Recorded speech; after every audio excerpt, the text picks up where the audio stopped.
yegera umwe mu bakomeye amusaba amafaranga kugira ngo abeho imibiriho myiza.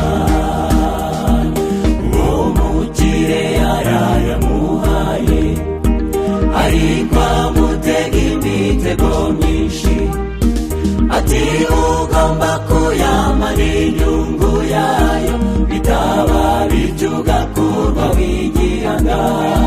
Niyo masezerano basezeranye.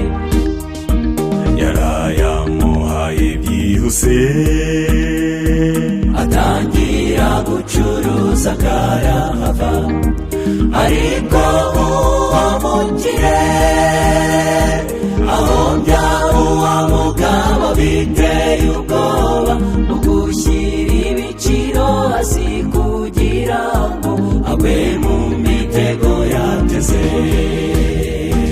Igihe kigeze uwo mukire atanga ikirego mu rukiko, atuye umugabo twasinyanye amasezerano, none ibyo yemeye agomba kubikora, agomba kwishyura amafaranga ndetse n'inyungu yayo, bitaba by'agaciro k'igihanga.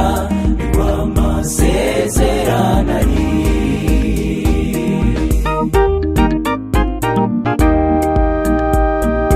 Haza umuntu w'umugiraneza, atuye umugabo arazirikiye, yemera kujya mu kigo cy'ibyo yasabwaga arabikora, birangira naciwe igihanga. Uwo wagombaga gupfa agereranya twe, twagombaga gupfa iteka ryose.